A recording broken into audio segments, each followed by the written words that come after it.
Hello and good morning, everybody. Welcome to our Monday session.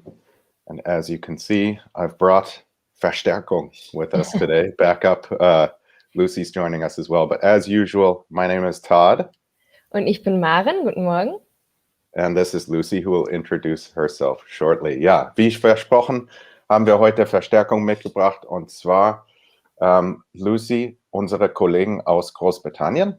Und sie wird heute meine amerikanische Perspektive ergänzen. Wir besprechen nämlich britisches und amerikanisches Englisch heute. Hoffentlich sehr spannend. Wir werden natürlich die Sprache ein bisschen diskutieren, aber auch ein paar kulturelle Unterschiede, die zwischen den Ländern interessant sind.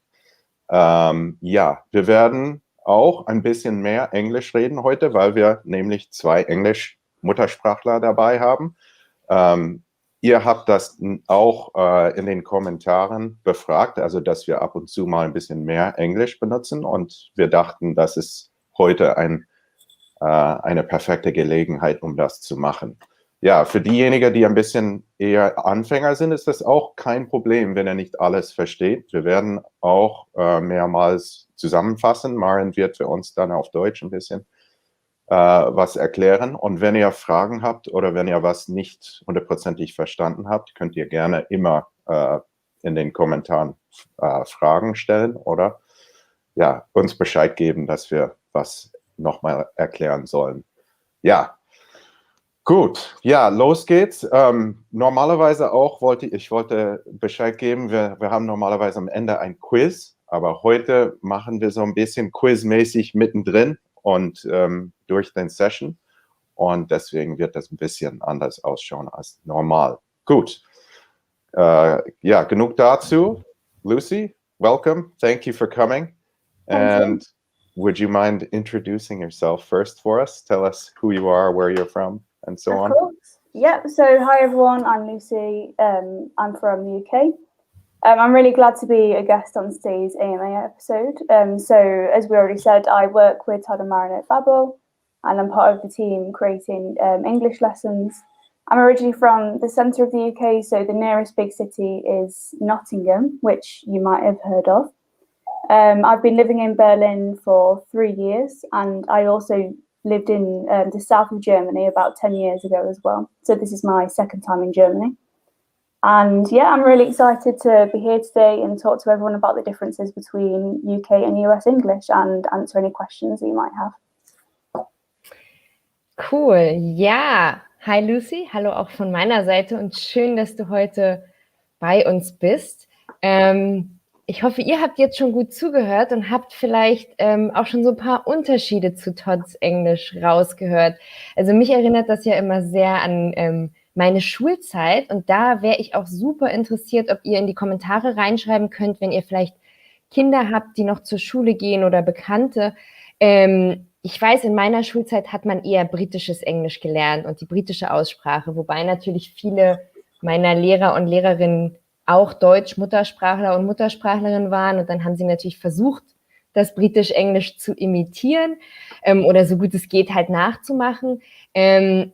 Ja, mich erinnert es sehr an meine Schulzeit, und die gute Nachricht vorneweg ist ja, in den allermeisten Fällen können sich Amerikaner und Amerikanerinnen mit Briten sehr gut verstehen und problemlos verstehen. Es ist halt, der Akzent ist ein bisschen anders, ne? Man hört ein bisschen die andere Aussprache, aber die allermeisten Sachen sind gleich. Das ist schon mal gut für uns. Aber es gibt auch so ein paar Wörter, wo das nicht ganz das Gleiche bedeutet oder wo es vielleicht zu ein paar Missverständnissen, vielleicht auch zu ein paar peinlichen Missverständnissen kommen kann. Ja, ich sehe euch beide auch schon grinsen. Wir können auch gerne mal unsere Zuhörer und Zuhörerinnen fragen, ob euch vielleicht Wörter einfallen, die Englisch sind und die aber im amerikanischen Englisch etwas anderes bedeuten als im britischen Englisch. Und ich habe das erste auch schon mitgebracht eigentlich. Und zwar würde ich Todd einfach mal fragen. Todd, pants, the word pants, what does that mean for you?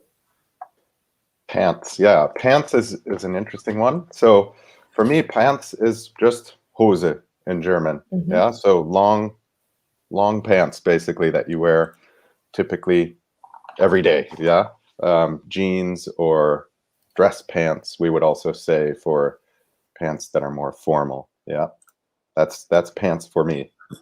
That's However, pants. however, in British English, pants means something completely different. Well, not too different. It's still an item of clothing, but it actually means underpants, so Unterhose. So, yeah, so that you can see why sometimes misunderstandings occur. Mm-hmm. Yeah, exactly. And Albert here already identified the equivalent to pants in British English, and that is trousers. So pants in American English equals trousers in British English. And I think, Maren, you're going to push for us to... Yeah, so this is a bit messy, but here you can see the equivalencies. So American English pants equals British English trousers, American English underwear or underpants, we can say as well, equals British English pants. Yeah. Ja, very interesting. Ich habe noch eins. Und zwar frage ich diesmal Lucy. Lucy, what does the word rubber mean? So it's something that you have in your pencil case. So use it to rub out or erase mistakes. Mm-hmm. So when you're writing, for example. Mhm. Okay. How would you call the thing Lucy described, Todd? So we would call that, she used the verb there, to erase. And that's where our word in American English comes from, which is eraser. And eraser is... So there we have, yeah. Also ein Radiergummi, würden wir auf Deutsch sagen. Ein Radiergummi ist rubber in British English und eraser in American English. So, but Todd, you have more for us. What does the word rubber mean for you? So what happens if you have that British English word in your head and you go to the US and you say, I need a rubber? Might be a bit embarrassing. The meaning of rubber in American English, so it does mean just the standard material. So Gummi, ja, es ist auch eine Bedeutung für Rubber in den USA. Aber es bedeutet auch Verhütung, ja? Maren, sagt man? A condom. Tatsächlich kann man auf Deutsch auch Gummi sagen, also ist auch umgangssprachlich für ein Kondom, aber ja. Genau, ein Verhüterli. Ganz genau. Yeah, so basically, you just have to sort of pay attention to whether or not you're referring to an eraser or a condom in this case. Could get embarrassing. Könnte, ja. Genau, und jetzt eine Frage für euch. Und zwar haben wir einen Satz mitgebracht. Den zeige ich mal sofort. Wir hatten schon mal über Adverbien gesprochen und hatten schon mal das Wort quite oder quite good. Also was denkt ihr oder was versteht ihr, wenn jemand sagt, that was quite good? Was bedeutet das? Mhm. Ja, beziehungsweise wie würde man das auf Deutsch ausdrücken? Ja, Erika schreibt auch, das könnte peinlich werden. Ja, Rubber oder Pants, wenn man irgend sowas sagt wie I'm not wearing pants today, könnte ein bisschen gefährlich werden. Exactly, yeah.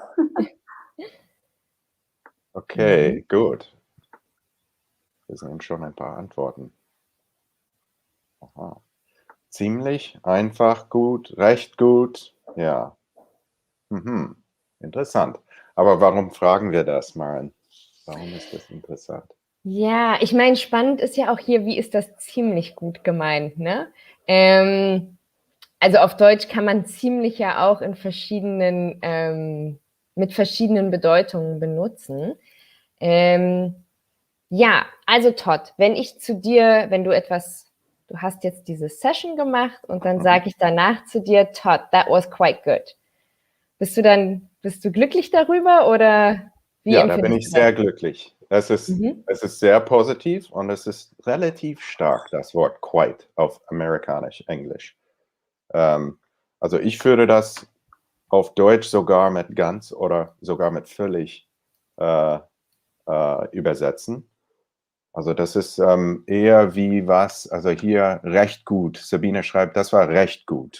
Das klingt für mich ungefähr gleich wie im amerikanischen Englisch. Aber wie Aber sieht's ja, aus mit Yeah. dir? So in British English, if you say something is quite good, that only means maybe like a bit, it's only a bit good. So in German, etwas or ziemlich. And I have a funny story actually. So at work, I was talking to an American colleague and they said that my work that I did was quite good. And I thought, oh, I thought the work I did today was very good. And then I realized, oh, it's because in American English, quite is a bit stronger. It means something slightly different. Mhm. Ja, ich finde dieses Beispiel super interessant, weil es ist das gleiche Wort und sie bedeuten mehr oder weniger das Gleiche. Aber also die Stärke ist einfach anders. Und ja, das finde ich besonders interessant und kann ja auch für Muttersprachlerinnen, wie Lucy gerade erzählt hat, auch nicht peinlich werden, aber es können Missverständnisse auftauchen. Also super interessant zu wissen, dieses Beispiel mit quite. Ja, cool. Nice. Lucy, du hast noch weitere Beispiele für uns, ja? You have new ones for us, yeah? Yes, I do. So, yeah, those were quite extreme examples of different meanings of words between British and American English. But there are also some others where Americans and Brits have just different words for things in general. So let's brainstorm a bit. So I've already seen some in the comments already. Can you think of any words that are different in British and American English? So I already saw one example. I think it was jumper and sweater. So that is a really good example. So jumper is British English, sweater is American English. So can you think, so write in the comments, can you think of any more? Aha, very good. We're seeing some more come in. Excellent. Yeah, jumper and sweater is a good one. It's not, you won't be embarrassed by that one, like the ones we listed above. You might just get a strange look like, oh, what do you mean there? With jumper and sweater, or we have here nappy and diaper from Sabina is another really good one. That's excellent, yeah. Mm-hmm. Lead and leash as well. Yeah. That's really good, yeah. Cool, yeah. So, yeah. So I'm seeing some great examples in the comments already, but let's have a look at some other examples and see if you already know some. Mm-hmm. So the first one ich kann das kopieren und und wir machen das so ein bisschen wie ein Quiz, oder Lucy? Unsere Zuhörer und Zuhörerinnen können ja mal vielleicht raten, ob sie das Wort kennen. Exactly. So here we have the American English word. So semi-truck or semi, I think. Semi-truck. American English, yeah. Then the German and then the British English. So here there are 3 question marks. Can you guess what the British English word might be? So yeah, so you can write in the comments, what do you think the British English word is? Warten wir noch kurz. We have some other examples too that I think have some nice discussion behind them. There's always a little bit of extra story behind some of these where it's a different word, but there's kind of some interesting background to it, I guess. Aha, we have a couple answers. And yeah, there they are. So Barbara and Gisela and Anita all knew the word lorry in British English. That's fantastic. Yeah, Yep. great. Lorry, truck is also correct from Sigrid. It's just a much more general term. Truck can refer to pretty much any kind of LKW, whereas a lorry is one of these really long ones with lots of wheels. And there's another fantastic word in English, American English, excuse me, for a semi-truck, and that is a so-called 18-wheeler. Oh, I didn't know that. Yeah, I've never heard it either. It's only the really long ones that have they have 18 wheels actually on the whole truck. So seriously, 18. Yeah, because the back ones are double. So you have 4 across the back, 4 across the front of the trailer, and then Oh my gosh. lots of wheels. So that's another word in American English for you. So Okay, but Good one. Todd, if someone says in the US, like, oh, look, there's a lorry, do people understand that, or are they like, it depends. I think lots of Americans know that word, are familiar with it, but if you're in certain places in the US, no, they wouldn't know. They wouldn't know what you mean. Yeah, I think that's quite interesting because I think, well, this is my opinion, but I think that in the UK, more people know American English words than in the other way around. So for example, if a British person went to the US, they might not know the British English words. So, I mean, it's not always the case, but Sure. you'll often find that. Okay, shall we I move have on the to next example? one. Yeah, Yes. great. Okay, so question 2. So this time you have to guess the American English. So British English, biscuits. Then we've got the German Kekse, and then the American English. If you were paying attention to our little thing at the beginning, you may have seen it already.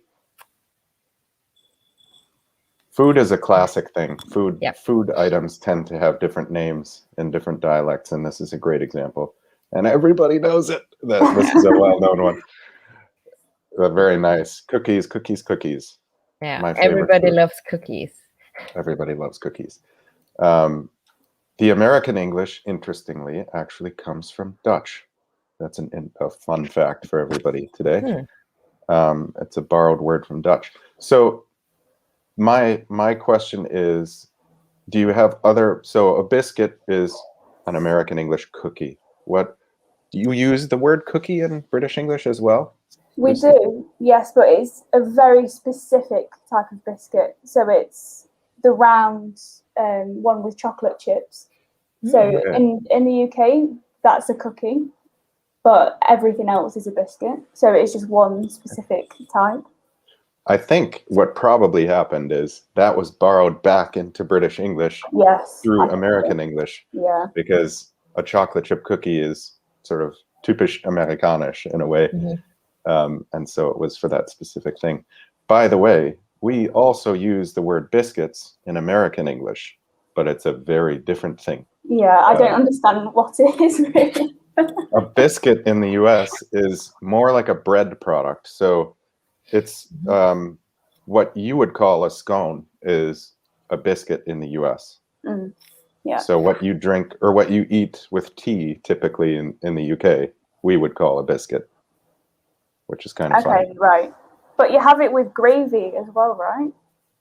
Sometimes, yes. Yeah. Yes, biscuits and gravy is typical Southern food in the south of the US. Yeah. That's really interesting. Yeah, das stimmt. Sigrid sagt gerade, yeah, we baked cookies with Todd and Maren. That's right. We did a chocolate chip cookie baking show one time. Yeah. Oh, sounds fantastic. Very nice. Cool. Do you have the next one for us, Maren? I have the next one, yeah. And there it is. Okay. So, yeah, the next one, so number 3, we've got American English is garbage, German Müll, and British English. What is the word that we would use here? Super quick. You're all super quick as usual. Some good synonyms as well. Yeah. definitely. Mhm. Aha, very good. I like to see all of these synonyms. It's super useful to know different words for things, and we can also explain a bit how they're slightly different in everyday use. Which of these is the best translation for you, Lucy, of the answers given here? So personally, I would use rubbish, but litter is also a word, but that's slightly different. That's if you see rubbish on the street, for example, that's litter, but it's still a very good word. And rubbish is the standard word that we use in British English. Cool. Yeah, in American English, I see trash here as well, which is also very common in American English. I would say garbage and trash are sort of equally used. They're both very common. And litter is also the same in American English. So it means garbage or trash that's out on the street that someone has thrown on the ground. So you often see don't litter or Ja. yeah. Wir haben dafür im Deutschen, glaube ich, gar kein Wort für Straßenmüll. Müll, Also ja. Müll, Abfall, also wir haben auch verschiedene Wörter, aber ich glaube, so speziell für dieses Litter, was so auf der Straße liegt, weiß ich nicht. Wenn euch was einfällt, schreibt es sehr gerne in die Kommentare. Ich glaube, aber Abfall wäre Waste bei uns. Abfall und Waste ist ungefähr gleich. Ja. Cool. Spannend. Oh, jetzt machen wir noch ein bisschen schwieriger. Jetzt. Okay, yeah. So we've got two more. So the next one is, this time you have to guess both the British and the American English. So the German is Herbst. So what do you think the British English word or the American English word is? So write in the comments. Yeah. I saw some comments on this one earlier as well. So I think some people already know this one. I was very impressed actually with how many different words you were already able to come up with. So, one that we don't have on our list is trainers and sneakers. That's a good one. Yes, I didn't think of that actually. True. Ich sehe schon gute Antworten zu Herbst. Zu Herbst. Wenn ihr noch wisst, welches davon das britische und welches das amerikanische ist, dann schreibt das gerne noch dazu, vielleicht mit B oder A davor. Ihr müsst nicht die ganze Abkürzung so schreiben, wie wir sie verwendet haben.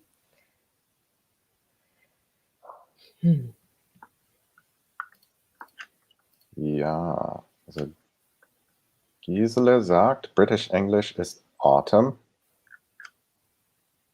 Fall is American English, sagt Sabina. Ja, ist auch richtig. Ja, genau. Also in amerikanisch Englisch tendieren wir Fall zu sagen und in British English Autumn. Das Coole hier ist, ich glaube, man kann beide, oder vielleicht ist Fall auch in Großbritannien bekannt? Nein. No, it's known, but we wouldn't say it. It sounds very American if you say it. Yeah. Okay. In the US, I would say you can use fall or autumn. Autumn just sounds a bit fancy to me, I guess. I don't know. It sounds formal. But everybody knows the word autumn in the United States as well. So, yeah. Cool. Nice. Cool. We have one more for you. One more. Yeah, one last one. So, again, you have to guess the American and the British English. And the word this time, the German word, is Pommes. Which word do you know for this in either American or British English? Und schon sind wir wieder beim Essen. Das ging schnell. This one's also kind of complicated because there's other words that sort of find their way into this mix. Ja, Blümchenstrauß, dinner, supper. That's another good one.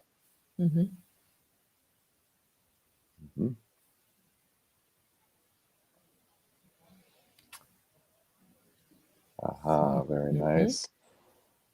Here come some answers. I see chips, I see fries, I see French fries. Nice. Very good. So we have here from Ben. I think it's umgekehrt here. Chips. So chips are the British English. Hang on. Whoops. There we go. Barbara, American English fries or French fries, either one. And British English chips. But Todd, what do I get if I come to your place and I tell you I would like to have some chips? I want some chips. Well, then you're going to get actually potato chips, which is what we refer to. Those are the crispy things you get in the bag, and they're often with paprika in Germany or so on. What would you say for those, Lucy? Well, it's quite funny because you just use the adjective. So crisps, we would say. There you go. Crisps. Yeah. Exactly. So I'll actually post that. So American English chips are British English crisps. And I think in Australia as well, I think, I might be wrong, I think they use chips for both as well. To make things more confusing. Yeah, exactly. I mean, I'm not 100% sure, but I think so. Yeah. And what's your favorite topping on chips or French fries, Lucy? I think I'm boring. I like just salt on there. Okay, just salt, dry. Okay. I thought you were going to say, what is it? Vinegar is the typical in the UK. Oh, well, that's different. So if you have the thin chips, like from a takeaway or something, then yes. But in the UK, we have special, so we actually call them chip shops. And you actually go, and they're very different. The chips are quite thick, and they're not the thin ones. And and then you have, I think I saw in the comments already, fish and chips. Yeah, that's exactly where you buy fish and chips, and you put vinegar and loads of salt, and that's also something you can do. Nice. Ja, fast schon halb. Wollen wir uns ein paar andere Wörter anschauen? Gerne, ich würde sehr gerne noch ein paar interessante Wörter anschauen, wo wir wieder einerseits unsere Sprachverwandtschaft mit Deutsch sehen, aber dann auch wiederum nicht. Und zwar gibt es so ein paar Wörter, die wir haben, wo das Deutsche und das britische Englische sehr ähnlich oder sogar gleich sind, aber Todd würde vermutlich etwas anderes dazu sagen. Und vielleicht wisst ihr ja, was Todd dazu sagen würde. So. Ja, das Interessante hier ist, dass das Britisch-Englisch näher an Deutsch ist in vielen Fällen. Geografisch ist auch, Geografie kann auch was damit zu tun haben, wer weiß, dass die Kulturen ein bisschen ähnlicher sind. Zum Beispiel in diesem Fall mit Football, Fußball. Genau. Und alle haben schon gemerkt, wir sagen in den USA zu Fußball Soccer. Was ich auch problematisch finde, weil wir haben auch das Wort Football auf amerikanisch-englisch, aber wenn wir Football sagen, meinen wir meistens amerikanisches Fußball, American Football. Genau. Ja, das habe ich noch nie verstanden, Todd, weil irgendwie trägt man das doch auch in der Hand. I'm not going to start a discussion here. Ich kann es auch nicht erklären. Aber ich habe noch eins. Good. Wow, ihr seid schnell. Oh ja. Ich konnte noch nicht mal irgendwas vorlesen. So, also Lucy, wir beide würden einen Film oder a Film anschauen, aber Todd vermutlich nicht. Ja. Ja, wie ihr schon gemerkt habt, Movie auf amerikanisch-englisch. Ja, sehr gut. Stimmt. Aber das nächste ist vielleicht ein bisschen komplizierter. So, mein absolutes Nicht-Lieblingsgewürz. Ja. Es gibt Leute, die das einfach nicht lecker finden. So ist das. Das ist genetisch, glaube ich. Ja. I Genau. find herbs and spices to be extremely difficult in foreign languages because they Ja. often have different names and they're confusing. Ja. Also wenn man wie ich keinen Koriander mag, könnte man in UK einfach sagen, no coriander, please. Aber in Amerika ist ein anderes Wort eher gebräuchlich. Oh, Beatrice, ja, wir verstehen uns gut. Ja, da sehe ich das. I think we've got Von one. Sabina. Sabina hat das geraten mit Cilantro. Ich weiß nicht, ich habe nicht geguckt, wo diese Wörter herkommen, aber das klingt ja, das ist natürlich ein Lehnwort aus irgendwo. Und Cilantro ist immer die Blätter von der Pflanze. Und wenn man in den USA ist und sagt Koriander, dann kriegt man immer dieses gemahlene Koriander. Koriandersamen, ne? Coriander Seeds. Richtig, genau. Mhm. Ja, und Albert sagt, dass es wahrscheinlich aus dem Spanischen kommt, was auch Sinn machen würde. Ja, Spanish. Weißt du, wenn ich in ein anderes Land reise, dann schaue ich mir immer erstmal an, was heißt Hallo in dieser Sprache, was heißt Danke und was heißt ohne Koriander, bitte. Most important things. Sehr wichtig. Ja. Priorities. Ein letztes haben wir noch. Das fand ich auch ganz interessant. Wir haben, es ist ähnlich, Garten oder Garden. Verstehen Lucy und ich gut. Und Todd würde vielleicht etwas anderes sagen. Genau. Wir benutzen nämlich auch das Wort Garden im amerikanisch-englisch. Ich werde da gleich erzählen, was das genau bedeutet. Aber wir reden hier von dem Platz um einem Haus oder so. Oder der Platz außerhalb deiner Wohnung zum Beispiel. So kleiner. Genau. Da sehen wir schon ein paar Antworten. Super. Ja. Genau, das ist, wie ihr schreibt, ein Yard auf Englisch. Also das ist der Platz um das Haus. Und wenn wir sagen Garden im amerikanisch-englisch, meinen wir, ist ganz spezifisch ein Platz, wo man Pflanzen, also wo man etwas angepflanzt hat, wie Gemüse oder Blumen oder sowas Ähnliches. Ja, aber der Platz um ein Haus heißt immer ein Yard, Backyard, Front Yard, wie Sabine hier schreibt. Ja, sehr typisch. Also man sieht irgendwie diese Häuser, die man immer im Fernsehen sieht, ganz typisch amerikanisch, Vorort Häuser und so. Ja. Cool. Ihr kennt schon ganz viele, merke ich mal, aber das ist gut. So yeah, that was another summary of some more words. We would like to, holy cow, our time's going really fast. So one other thing we wanted to talk about was spelling.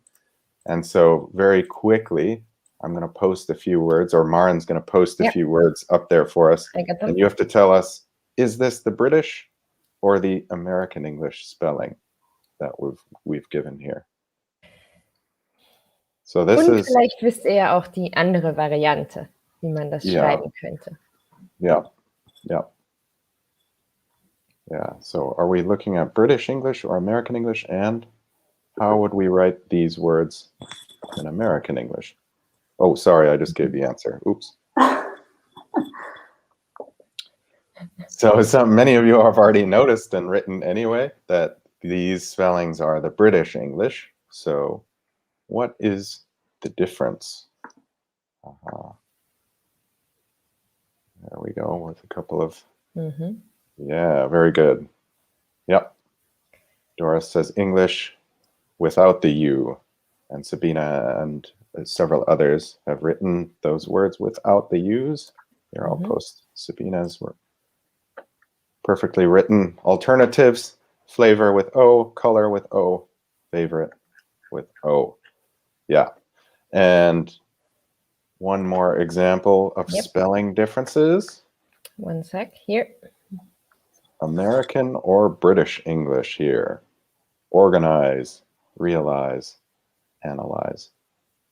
And by the way, these are all pronounced more or less exactly the same. So you don't say flavor or something like that. It's flavor, color, favorite. Organize, realize, analyze. Yeah, very good. So many of you have already answered. We have here the American English spellings with Z. And Sabina's a super quick typer. She's done the British English for us with organize S, realize S, and analyze with an S. So, ja, was ist mit dem Gebrauch? Also wie soll man da schreiben, wenn man will? Ja, kurze Antwort ist, es macht keinen Unterschied. Das heißt, beide Buchstabierungen sind ganz gebräuchlich, weltweit, würde ich sagen. Das Wichtige ist, dass man konsistent ist, dass man entweder das eine System benutzt oder das andere. Also ich würde einfach empfehlen, ja, auswählen, was ihr am schönsten findet oder so, oder ob ihr mehr mit Großbritannien zu tun haben oder Britisch-Englisch gelernt habt oder so, und das einfach auswählen und ganz, also immer IZE oder immer ISE benutzen und so weiter. Das ist das Wichtige dabei. Cool. Nice. Okay, so moving on. So we've looked at some words and spellings now that are different between the two dialects, and probably the first thing you think of when comparing the dialects might be pronunciation and sounds, also Aussprache und Laute. So we put together a short little text. So Todd and I are going to read through it together in our dialect, so we'll take it in turns. So listen carefully and see if you can hear the most obvious differences. Also hört gut zu, während Todd und ich den Text lesen und versucht, die stärksten Unterschiede zu identifizieren. Okay, Todd, ich habe den ersten Satz, sorry. genau. Yeah, Todd, you want to start? Sure. So here we go. I went to a party at a friend's house. I went to a party at a friend's house. And I would say, in my dialect, I went to a party at a friend's house. It's very subtle, that one. Ja. That one's tricky. Genau. Also schreibt gerne in die Kommentare, welche Wörter oder welches Wort unterschiedlich klingt. Möchtest du noch mal vorlesen, Todd, und dann noch mal Lucy? Sure. I went to a party at a friend's house. I went to a party at a friend's house.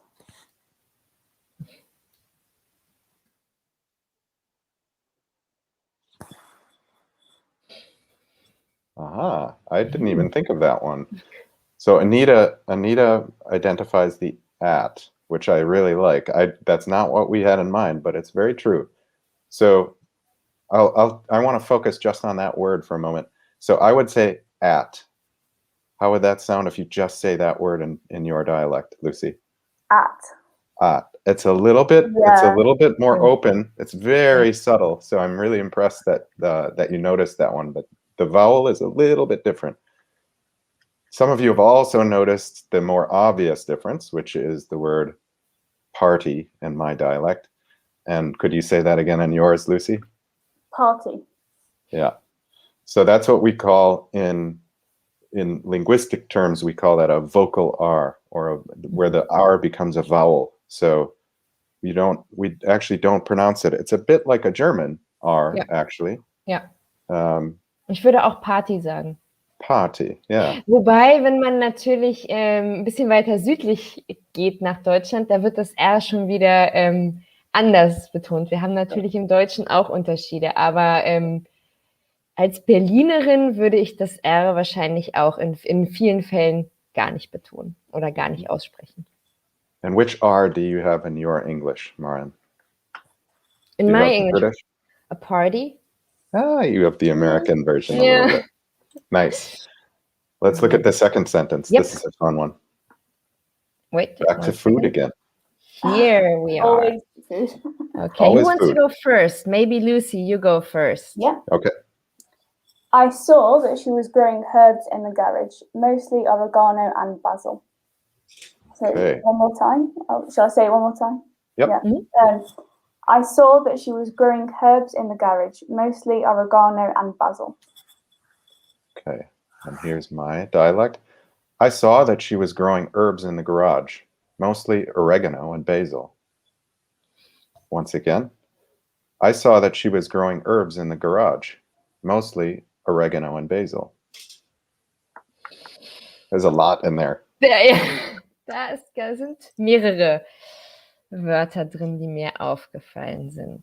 Great. As we see them, I'm going to call them out. So Anita says garage, which is correct. So I'll say mine one more time. Garage or garage in American English. And in British English, garage. Garage. So very much with the Betonung on the very beginning of the word in British English. Garage in British English, and garage or garage if you want to sound fancy in American English. Very good. What else do we see here? Ben it was Albert that wrote saw. That's a really nice one as well, a very subtle vowel difference, ein Vokalunterschied. So I would say saw. Could you say yours again? Saw. There it is. Wow. There's the difference. So in American English, it's much more open. The mouth is more open, and it's a brighter sound, if that makes sense. A bisschen heller. Saw and Saw. saw. Very good. Perfect.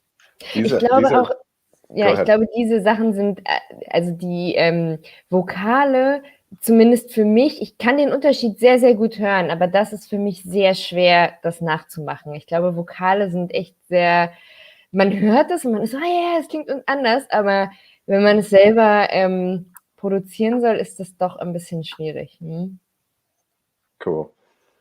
Okay, so we have a couple other ones. Of course, the herbs in American English. You can also say herbs in American English a little bit, but I would say herbs is much more common. What was yours? Yours was herbs, Lucy, right? Herbs, yeah. You pronounce the H, yeah. Yeah.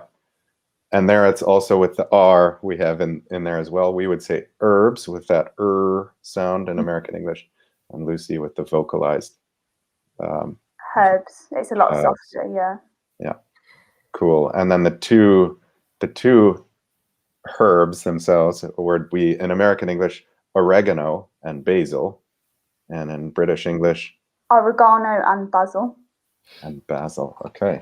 Those are a little bit different. And I think, ja, da fragt Erika, kann es da zu starken Missverständnissen führen? Nicht Missverständnisse, aber ich würde sagen, wenn du zum Beispiel Oregano and Basil in den USA sagen würdest, würde man wahrscheinlich so nochmal sagen, also kannst du das nochmal sagen? Weil ja, auch in der Situation, wo man das erwartet, ja, ist es anders genug, glaube ich, dass man ein bisschen aus dem Flow kommt. Aber ich würde nicht sagen, dass es peinlich sein könnte in dem Fall. Nur dass man nicht vielleicht zum ersten Mal versteht. Ja. Die Zeit rennt. Wollen wir noch schnell die anderen Sätze anschauen? Ja, mach mal die letzten paar Sätze. Und, ja. Okay. So, Todd, yeah, Lucy, Todd, whoever wants to start. I'll go first on this one. Cool. So, I read that they are high in vitamins. So I put some in aluminum foil to take home. So once again, I read that they are high in vitamins. So I put some in aluminum foil to take home. Whereas I would say, I read that they are high in vitamins, so I put some in aluminium foil to take home. So once again, I read that they are high in vitamins, so I put some in aluminium foil to take home. Mm-hmm. Is it also a bit of a clue here with the I in brackets? Yeah.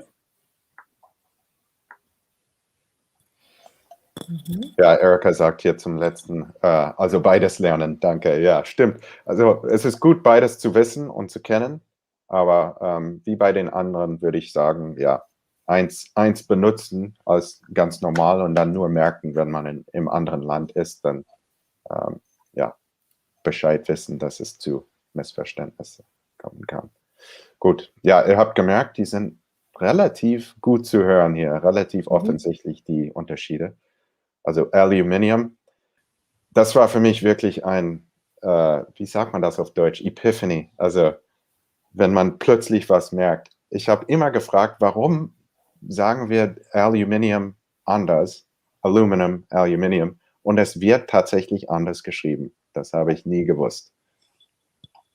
Also dieses I mittendrin besteht nur im britischen Englisch und deswegen sagt man Aluminium und wir sagen in den USA Aluminum. Aluminum. Und wir sind im Deutschen wieder näher bei den Briten und Britinnen mit Aluminium. Mhm. Wobei wir sagen einfach mal nur Alufolie. Mhm. Sehr gut. Can you also use an abbreviation for that in either of your, no? Not really, no. Maybe in American English, I don't know, but not in British English. No, also not in the US. Aluminum, always aluminum or aluminium. Nice. And what about the other word? Can you say that one more time in British English, Lucy? The vitamins one. Yeah, there it is. Vitamins. Vitamins, okay, short I. And in American English, we say vitamins, vitamins. So it's really that first vowel that's totally different. Yeah, cool. We have one last one, right?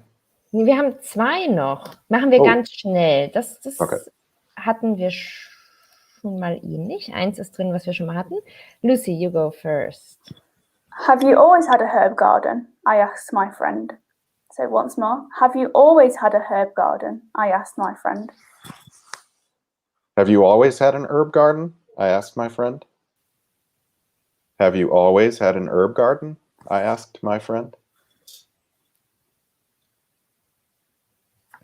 Das eine Wort hatten wir schon, aber da ist noch was anderes drin, meine ich zu hören.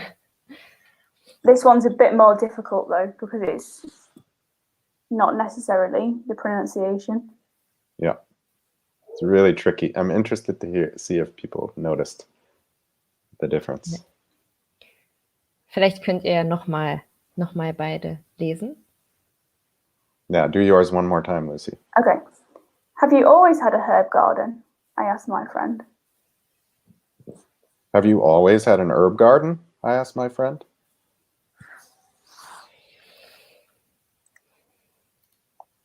Mm-hmm.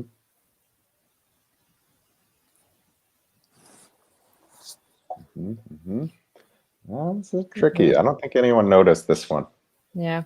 Was findest du, was ist unterschiedlich? Was hast du anders gemacht, Todd? Also was ich da identifizieren würde, ist die Frage selber. Das heißt, wie die Frage gestellt wird. Und zwar der Ton, würde man sagen auf Deutsch, oder Intonation. Ja, Sabine sagt es hier. The voices are raised differently. Exactly, yeah. Ja, und das ist super interessant. Also ich würde euch einfach sagen, das nächste Mal, dass ihr entweder eine Serie oder irgendwas im Fernsehen schaut, pass auf, wann eine Frage gestellt wird und du wirst es auch merken, die klingen einfach anders. Und ja, eine lustige Geschichte war, als meine Frau in Großbritannien gewohnt hat, 2 Jahre, ist dann zurückgekommen und hat Fragen immer auf Britisch-Englisch gestellt. Und das fand ich total witzig, und dass sie könnte es nicht weglassen. Also das blieb da.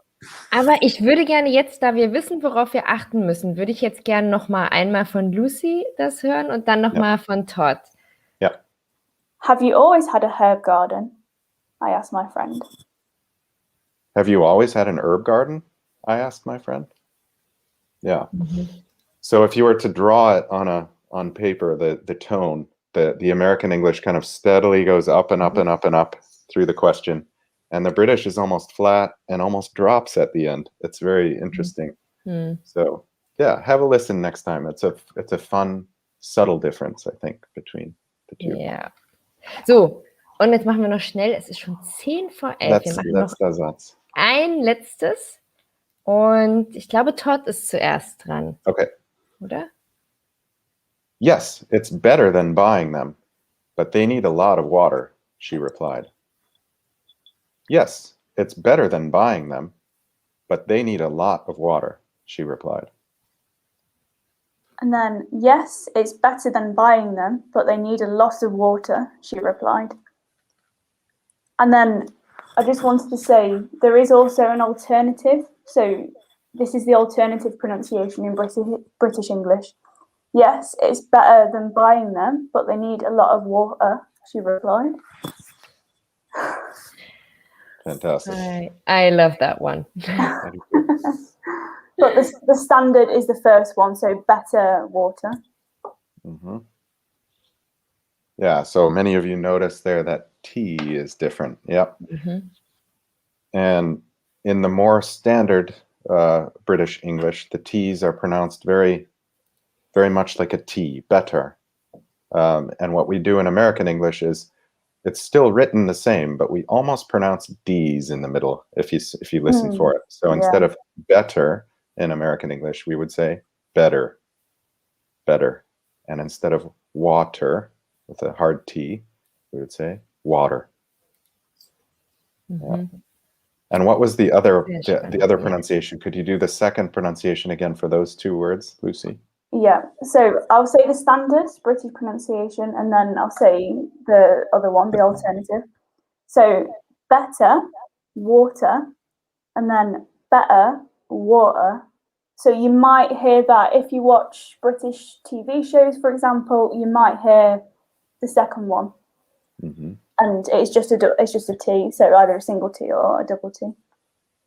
Very cool. Das ist ganz spannend. Da passiert hinten im Hals was. Und ich habe jetzt mal ganz, ganz nerdy das deutsche Wort dafür geschrieben. Das musste ich auch erst lernen. Ich wette, das haben auch ganz viele noch nicht gehört. Also auf Englisch sagt man dazu glottal stop. Mhm. Mhm. Oh, Und, glottal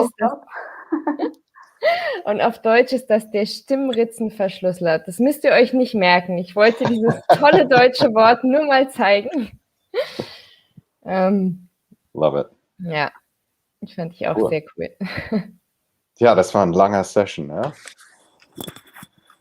Und wir hatten auch kulturelle Unterschiede da mitgebracht, aber wir mussten das leider zum nächsten Session, also zum nächsten Mal, wo wir britisch, amerikanisch, englisch diskutieren, werden wir dann auch mehrere kulturelle Unterschiede diskutieren. Aber ja, vielen, vielen Dank, dass ihr dabei wart und hoffentlich habt ihr was Neues gelernt oder wenigstens ein bisschen Übung und ein bisschen Wiederholung von dem, was ihr schon gekannt habt. Ja, wie immer, hier ist unser Feedback-Link. Gerne Feedback, wie immer, oder Ideen für neue Themen und so. Ansonsten sind wir für euch nächsten Montag wieder da. And thank you so much for joining us today, Lucy. It was really fun. Yeah, and thank you. Yeah, it was great to be here and to meet all of your viewers. All right. Maybe you can join us next time for the culture session. It'll be good. I'd love to. Yeah. All right. Take Cheers. care, everybody. Thank you. Have a great week. Bye.